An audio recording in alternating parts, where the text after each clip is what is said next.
예.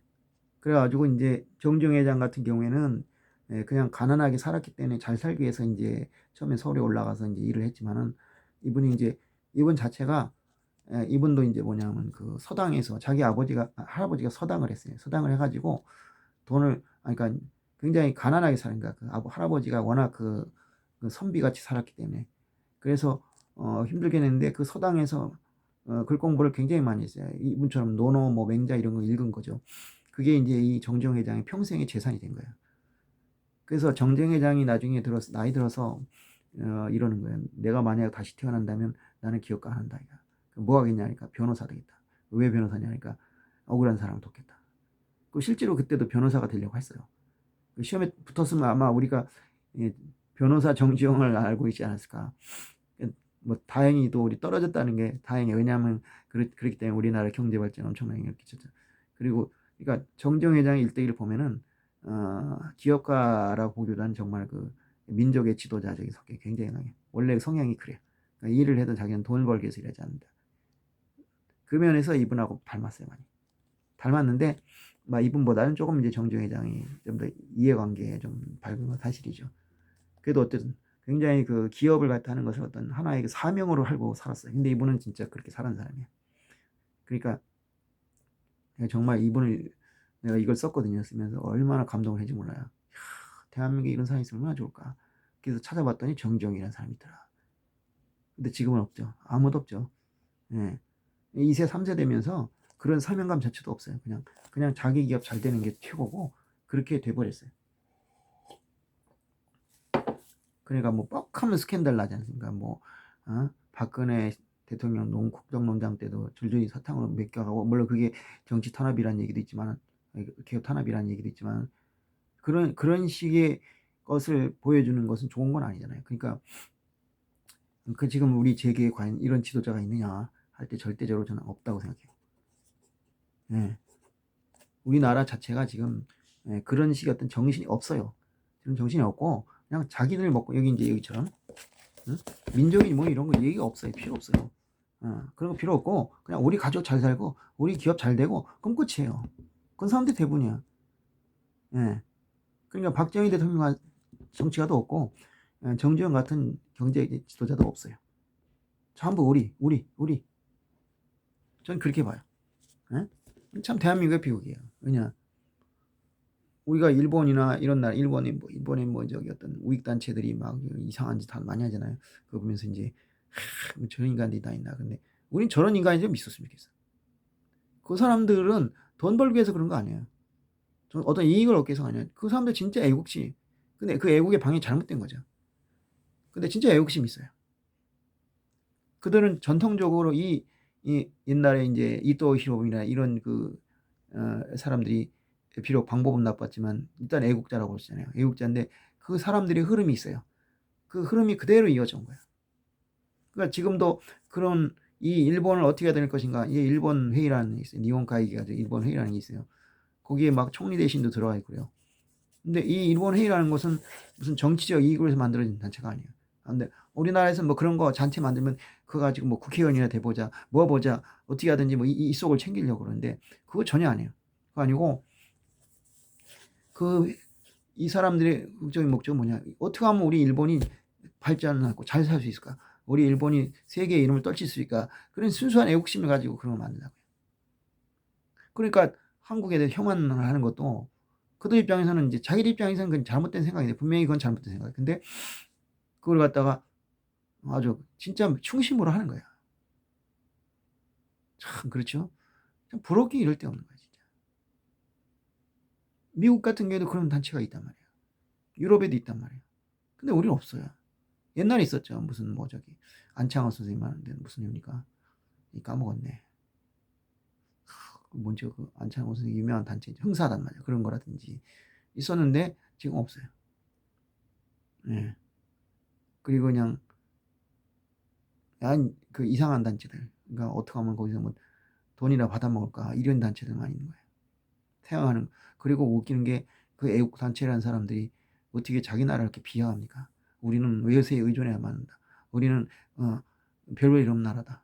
역사를 막 왜곡시키고 우리는 별 볼 일 없는 역사를 가졌다.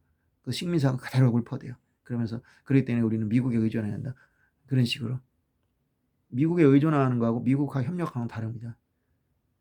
일본 사람들은 일본 그 우익 단체들이 미국하고 싸우자 그렇게 하는 줄 아니야 안 그래요. 옛날에 그렇게 싸우려다가 졌잖아요. 져가지고 박살났잖아요. 그것 때문에 그런 무식한 짓은 안 합니다. 근데 협력은 하되 우리 일본의 국익을 지키고 일본의 정신을 지켜야 한다. 그건 확실히 가지고 있어요. 근데 우리 친일미 단체들 보십시오. 그런 마음이 있습니까? 내가 보기엔 없어요. 얘기하는 거 보면은 그냥 완전히 영혼까지 다 팔아먹으려고 해. 옛날에 일본 친일파들이 그냥 팔아먹는 거 똑같은 것 같아. 전 너무 한심하더라고요, 진짜. 참 불행한 거예요, 그게 우리가. 근데 그 얘기는 몇 공안 하고 이제 어쨌든 이건 뭐냐 하면 이제 일본은 이상한 나라가 되었는가. 내가 아까 이제 일본에 대해서 좀 좋은 얘기 했으니까 이제 오해를 하기 쉬운데, 나는 친일파는 아니에요. 근데, 어, 일본이라는 나라가 가진 특별한 위치 때문에 일본이 이상한 나라가 된 거예요. 이상한 나라라고 생각이 되는 거죠. 근데 그건 우리가 좀 잘 봐야 될 것 같아요. 그러니까 뭐냐면, 어, 일본은 예를 들면 왜 기독교가 없느냐, 기독교가 잘 안 됐냐, 그걸 보고 막 이상하다고 봐요. 서양 사람들이 그렇게 얘기해. 그럼 거기에 우리 동조해요. 일본은 기독교가 없다. 특히 이제 신앙 좋은 분들이 그래. 근데 기독교가 없다고 이상한 나라가 아니에요. 왜냐하면 이 기독 세계 종교 지도를 보면은 이게 다신교가 이게 정상입니다. 그리고 일신교는 별로 없어요. 근본적으로 세계 4대 종교라고 하시는 종교들, 이슬람교, 기독교, 불교, 그게 뭐 유교 정도 할까요? 이 중에서 불교 다신교예요. 유교 다신교예요. 사신이 아예 없어. 이슬람교하고 기독교는 일신교예요. 근데 제가 이제 이 종교를 좀 연구해 봤는데 세계 종교 중에서 유일신교는 거의 없어요. 기독교하고 불교, 이슬람교하고 그 다음에 유대교 정도. 나머지 종교들은 거의 다 다신교입니다. 예, 그게 정상이에요. 그리고 일본은 그 자신교의 본산이고, 그렇기 때문에 그들은 일신교를 받아들이기 어려운 거예요. 그 점을 아셔야 돼. 그러니까 동양 삼국 중에서 불교를 제대로 믿은 나라는 사실상 일본밖에 없어요. 중국 같은 경우에는 그 또 공산화 때문에 많이 깨져버렸죠. 우리 같은 경우는 기독교로 많이 지금 바뀌었고, 우리도 원래 다신교 나라였는데 억불 승유 정책 때문에 불교가 많이 억압이 됐죠. 그래서 산속으로 다 숨어버리고 그 어떤 정신적 공백이 생긴 거예요. 그래서 유교가 솔직히 종교라고 볼 수는 없잖아요. 그러니까 서민들에게 특히 이제 유교 자체는 지배자의 종교이기 때문에, 지배자의 가르침이기 때문에 서민들이 거기서 불만을 느끼는데 그걸 건져낸 거죠. 그래서 이제 기독교가 전파된 거예요. 그리고 왜 일본이 제국주의가 됐냐? 그러니까 일본이 왜 이 식민지 지배에서 그렇게 완강하게 거부를 하냐? 당연히 나쁜 거예요. 그건 나쁜데 제가 조사한 바로는 세계 식민지 제국주의가를 한 나라 중에서 식민지 지배한 나라에게 사과하고 보상금한 나라는 일본밖에 없어요. 그건 확실히 아셔야 돼요. 영국이 했냐? 없어요. 독일이 했냐? 없어요. 없어요. 그러니까 일본 애들은 그러는 거예요. 야, 쟤들도 안 하는데 왜 우리는 그래도 너네 돈이라도 줬지. 근데 왜 나한테 이렇게 따지느냐. 그게 일본의 얘기예요. 일리 있는 얘기예요. 그리고 독일이 뭐 사과를 했다지만 독일이 상한 건요, 식민지 지배가 아니에요. 전쟁 책임이죠. 2차 대전 책임이죠. 왜 2차 대전 책임이었냐. 그렇게 안 하면 어떡할 거야. 그 강대국들이 질비한 나라에서 지금도 그래. 지금도 만약에 지금 독일 수상이 야, 우리가 뭘 잘못했냐. 유태인 주의에 뭘 잘못하면 유태인까지 덤벼들어요. 유태인이 얼마나 셉니까. 감히 꼼짝 못하네. 그러니까 사죄를 한 거예요. 물론 거기에 바탕에 또 이제 그런 사죄에 대한 사정도 있지만 그런 독일조차도 자기들이 식민지를 오래 갖고 있지는 않았어요. 2차 대전 다 뺏겼으니까. 근데 그거에 대해서 사과 안 해요. 그 보상 당연히 안 해요. 그 생각하면 일본은 그게 무슨 뭐 독립 축하금이다 어째 주긴 줬지만 어쨌든 줬잖아요. 그리고 비록 여러 가지 문제가 많지만 사과는 했잖아요. 근데 그걸 자꾸 뒤집어 엎어서 그 문제지. 그러니까 일본 입장에서는 자기도 억울한 거예요. 근데 그렇다고 해서 그걸 합리화시킬 수는 없지만 우리가 그 면에서 일본에 대해서 그렇게 지나치게 가혹하게 생각하는 것은 좀 고려해 볼 필요가 있다는 거죠. 예, 그 밖에도 많아요. 뭐 이제 예? 일본의 경제 대국이 되었는가. 이것도 이제 그 일본의 경제 거기에 대해서는 아주 간단히 설명이 이거예요. 일본은 분열된 나라였어요. 왜냐 이 문명이 발전해야지 이게 분열이 멈추거든. 근데 중국이 문명이 발전했잖아요. 그래가지고 일찍이 중앙집권제가 세워지면서 이 분열이 사라졌어요. 그래서 일사불란하게 통치되는 나라가 됐죠. 물론 많은 문제가 많지만 그게 강력하게 영향을 받은 게 우리나라예요.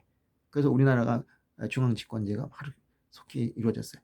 근데 일본은 그 영향권에서 벗어나 버렸어. 그래서 제도를 가져오긴 했어요. 율령제라고 해서 가져오긴 했지만 그거를 바탕할 그 여기 시스템이 그 문명이 성립이 되지 않은 거예요. 그 상태에서 뭐냐 이, 이 동아시아가 안정이 되니까 이 일본으로 쳐들어오는 또 외세도 없어요. 외세가 막 쳐들어오면은 이게 단결이 되는데 그 단결을 할 이유가 없어진 거예요. 그리고 왜 이게 통일이 유지되려면요 외부로부터의 그 적이 계속 쳐들어와야 돼요. 그리고 그 단결을 해야 될 이유가 있어요. 그걸 이제 유식한 말로 아사비아라고 돼요.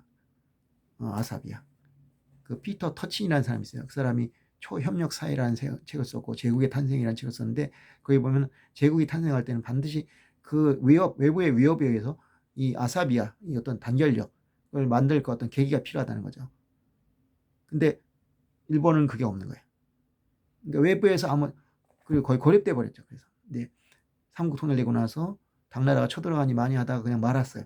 그러면서 이 교류가 거의 끊어지고 일본도 이제 대륙과의 교류를 별로 이제 옛날처럼 하지 않게 되고 그러면서 삼국시마에도 엄청나게 교류가 많았고 또 싸움도 많이 했잖아요. 그래서 뭐 일본이 쳐들어와 가지고 광개토 대왕이 뭐 물리쳤다 이런 얘기가 있었는데 그게 이제 삼국통일 끝나고 나서는 이제 거의 이제 수지부지되고 없어져 버렸어. 그러니까 일본이 단결할 이유가 없어진 거예요. 그러니까 중앙집권제를 만들었는데 그걸 유지할 만한 어떤 외부적 위협이 없으니까 그대로 그냥 무너져 버린 거예요. 그러니까 어떻게 되냐? 무사들이 싸움을 하는 계속 전쟁의 시대가 됐는데 전쟁을 하니까 어떻게 해요? 부국강병이 필요한 거예요. 부국강병이 필요하니까 경제력을 발전시킬 수밖에 없고 그래서 경제인들을 우대할 수밖에 없는 거죠. 그래서 경제가 발전했다. 이렇게 보시면 돼요. 예. 어쨌든 예, 이런 식으로 제가 좀 이렇게 음, 여러분들에게 좀 이러한 내용을 가지고 앞으로도 계속 얘기를 할까 합니다. 그러니까 이 책에 대해서 좀 이렇게 좀 예, 강의를 해보고 싶고 예, 또 좀 다방면에 좀 관심을 많이 갖고 있어요. 그래서 예, 그 점을 이제 계속 앞으로 여러분들과 함께 좀 이야기를 나눌 수 있으면 좋겠습니다. 어쨌든 여러분들이 이 책의 내용이 궁금하시다면 뭐 책을 사서 읽으시는 것도 좋고 그건 밑에 그 옆에 설명서 밑에 있어요. 그러니까 그거를 보셔도 좋고 그냥 제 강의를 들으셔도 좋고 뭐 그건 알아서 하십시오. 예, 어쨌든 간에 앞으로도 많은 시청 바라겠습니다. 감사합니다.